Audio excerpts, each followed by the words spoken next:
Welcome back to the Blue Way Talk Show with your host, Duane Bluestein, and Miss Domestic Diva, Shelley Marie. Da-da-da-da. With no lipstick today? No, I was going with the natural thing. Thank you for noticing. There is, it's like a little something, but... Okay. You don't like it? No, we discussed it. You told me to acknowledge. I'm just saying, acknowledge it. Is it bad or is it good? You like natural or you don't like natural? Which one you like? Bark like a dog. No, this is not coming to it. No, Whatever you like. Whatever All you my like. life, I've been trained to work. That is, you love that I show. do. I love it. Relationships. Now, for those of you that saw last episode's relationship topic, It went a little south. I don't care. I ain't scared of you. You who? Nothing. Okay, so the question is, and these questions were posed to us by viewers that have sent in on the Blue Way Talk Show on Facebook. Special message to those people that have not said anything on Facebook. Please say something on Facebook. Yeah. Give us your questions because we actually talk about this stuff. So if you want your voice to be heard, please do so. Yeah, Be proactive. yeah, like, Embellish us with your thoughts. please. I mean, it's okay. We're not going to laugh at you in public. Maybe. Okay, the first question is, does counseling help after an affair? Yes. Yes, I say yes. And I say yes, I'll play both sides of the fence because that's what I do. I'm like this, double dutch. I would say yes, it helps if you want to work past it. Either way, if you're going to be together or not. I think counseling will help you talk things out to determine if this relationship is salvageable. Period. Good, bad, or whatever. It will give you a platform to discuss your true feelings. That's what I think. And, sir? No. You think counseling does not help? I mean, if you are a educated individual and you sit across from an educated individual, Correct. and they are trying to solve your marital issues in an hour. I don't think they're trying to solve your issues. They're trying to get you to acknowledge what the issue is because Okay. they don't know. So they're asking key questions Absolutely. to bring it all out to the forefront. Now, if you're a cheat, you're still going to hide as much stuff as possible. Or maybe you're done cheating and you're just like, "Bleh, this is everything I did. I'm sorry. Guilty. Never do it again. I quit. I just think that It's possible. it is possible. If you So you're recanting your no? No, I'm not. It is possible if the individuals really say that, you know what, I messed up. Okay, here's my problem with it. Yeah, let's speak the truth. Okay, yeah. If it's the male or female had the affair, Yes. the person that had the affair can probably forget it. Can probably say, you know what, I'm over this. I'm trying to, I'll work through this. I was wrong. You got me. But the person that it was done to is always One eye open. one eye open. I'll disagree with you on that. And with that one eye open, I'm always thinking you up to something. Or it could be vice versa. It's the rule of karma. Karma's going to come back to hit you in the back of the head like a boomerang. So if I did something to you and I'm truly sorry, and maybe for whatever reason I did this unspeakable act, okay? No one's perfect. So if I'm not perfect and I slip up and say, hey, this is what happened, or however you found out, you, him, whatever, found out, then I would be kind of paranoid that it would come back, it would happen to me. And I get like, it. we can get along, we're going to counseling, 3 years later, next thing you know, now I got somebody at my door talking about, I'm this baby's. Yeah, well, Like, and right, what? but see, that's the fear of thinking about that. Like, this could blow up in your face. Where, dang, do I have to worry about this? Because you're just not thinking about she had went and slipped up somewhere. Now you got to think, do you have a baby out there? This is what you do. Everything that's done in the dark comes in light. My grandma always said that. Absolutely. But I I'm a agree true with that. believer in faith. If you truly are forgiving someone and truly believe that they're and you forgive them, and you for forgive real. them, Right. then real. it's done. It's washed away. The sin, obviously it happened, but it didn't really happen. You have to let that go. You can't keep living in the past. However, it's very difficult for a person to actually do that, because when you say faith, a lot of people have faith as far as the next issue that happens, or it becomes very, very hard for them to handle it. So if they're not strong enough to say, you know what, this is too hard. This is too hard, and they revert back to it's deprogramming your mind. Right, like if you're used to a certain situation, then you're going to always do what you've always done, right? Because you're going to refer back to your it's the pain bodies, right. And and you know what, and I will go ahead and ride with you on that one. Yes, you will, because I'm right. I am just saying.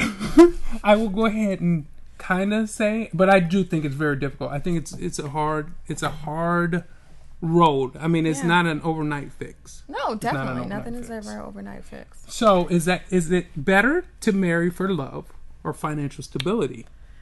Woo, child. Okay, so initially what I will say is I did run I googled some stuff while we were on break, and I did find out that the answer, I'm listening, per Google, is I'm the number 3 reason is money. Okay, I'm okay with that. The number 2 reason is pregnancy. Okay. The number 1 reason is love. Love. So love is the number 1. That's the number 1 answer. Okay. But if you're asking me personally, I would say it depends on the age that we're talking about. Because at different ages, different things are important to you. Yeah, and I get that. Because when you're younger, love. It's love. But right. I bet if you pull up the divorce rate, and I'll do this on the next break, and see why people get divorced, I'm going to lean and say it's finances. I think I looked at this once before. Yeah. Is it the finances that you don't work together, or you're struggling?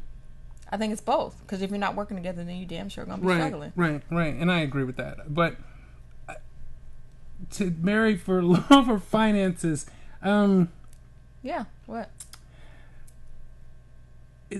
Very tough. And I'm glad you did that research. Love, pregnancy. Yeah. The pregnancy, I'm crossing out. Sorry, people, I am. No more kids. The money, I'll make my own. The love, and I'll go off of my age. I think love is probably the strongest piece that I would stick with, but that financial stability of having. I was just about to go there. What? Because most women marry, or they're in a situation because they feel secure, right? Which means it's usually well, it is what it is. It's usually tied to finances, because if you feel like, oh, I don't have to worry about this, I don't have to worry about that. It's not like anybody's being a gold digger. We just ain't no broke. Right. I get it. What I mean? I get it. Kanye West said it best. Financial stability helps. But I also think that if you are in a relationship that you are working for the common goal, which is to be financially secure, right. And there is not, oh, that's his and no, that's hers. Agree. I think that, and I don't get me wrong, his and her accounts is great. I think that's great. But there's also a joint account where you both work together. Bills. Where this is what we need to do. This is the joint account that.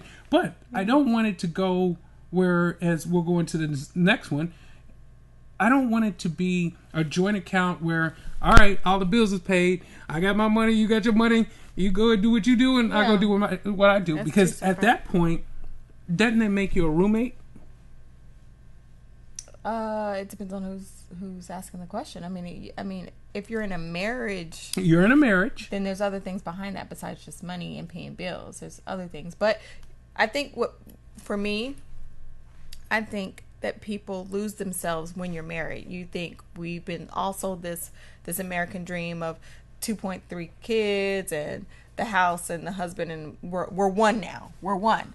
No, I'm still who I am. I'm still me. I want my space. I want my own account. I want to be able to do what I want to do when I want to do it. However, we are a unit. Absolutely. So you have to work as a unit for whatever the blueprint is for your family or your unit. That's cute. The blueprint. The blueprint. Play on words. Play on words. I love the blue. And I'm with you on that. I just think that, a lot of couples have become roommates. Yeah, I agree. But is that so wrong? I mean, you're married to your best friend, and you guys No. have Hold on. certain things. Hold on. But when I say roommates, are you coming into the house and it's a routine that is no spontaneity to it? It's just two people coming in the house. Hey boo, mwah, mwah. They go into one room, Right. you go in the other room, the baby's taken care of, everything's going, lights is on, cable's on, one TV's on over here, another TV's on in here, but there is no conversation. We go to sleep, we lay in the same bed, there is nothing there. We wake up, we go to work. That has nothing to do with finance. That has to do with being. But no, I'm saying about roommates. But you don't. I mean, if you're in the household 7 days a week with somebody, I don't want to just be like, what most up, of my dog? friends that are successfully married, they put forth effort to make sure that they're constantly doing things constantly doing things together. If it's hiking, if it's walking, if it's, one of my girlfriends says that her grandparents, no matter where they are, they always have coffee in the morning. Right. If the grandfather's out of town, they Skype, they have coffee. That's their thing. You have to find out what your thing is in the relationship and make that work for you. What I do may not work for you, and vice versa. So you need to really be deliberate about what you want in your relationship and your happy, your joy. This is your life. This is all you get. So you really have to be honest with your mate and yourself. Right. It's not really hard for me to be honest with somebody else. It's hard for me to be honest with me, to be like, okay, Shelley, you're overdoing it or you're underdoing it. You're really slacking in this area. It's hard to have those conversations with yourself, to do a self-analysis and then kind of reset and regroup. And I don't have a problem telling you that stuff, though. I'm going to let you know. Clearly. Appreciate the honesty, I think. I think it's, yeah. So, yes, I agree with you on the financial stability love is strong. Mm-hmm. And I do believe that if you are building a team and you set the blueprint out to be successful, it's the individuals that don't set the blueprint out and made their own. It made their own blueprint over here, and like, okay, this is what I really want to do. And then you get mad because he's not doing or she's not doing what you want. You never told him what the plan was, homie. What is it? What is that saying? Work the plan works. But we have to have the same plan. We have to know the rules of the game that we're playing. Right. I can't engage if I have no idea. If I'm just guessing, I'm thinking what my mama told me, and we're from two different worlds. Right. And so that's more conversation. Opening up more dialogue. More dialogue. You really have to. I don't think anywhere in the Bible or in the vows, I won't say the Bible, sorry y'all. What I will say, I don't think anywhere it says. Found 9 cuss words. It said that you have to like your mate. Nowhere does it say that. It says you have to love, honor, respect, and do all these friendly things that you may or may not choose to do. Really, but it doesn't. It doesn't sound kind of important to me. Whatever. What it doesn't say is you have to like the person that you're with. Like, this is a long-term investment. Like, seriously, this is the mother of your children, or the father of your children. This is your soulmate. You need to get it together. You need to at least like the person that you're with. Have something in common. If not, find something. Work a little harder. Dig a little deeper. And get your pride out of the way. Ooh, the pride and the ego. Edging God out. Bastard. Yeah. If you can get over that, it'll be so much easier. So, you are on the Blue Wave Talk Show with your host, Duane Bluestein and Miss Shelley Marie.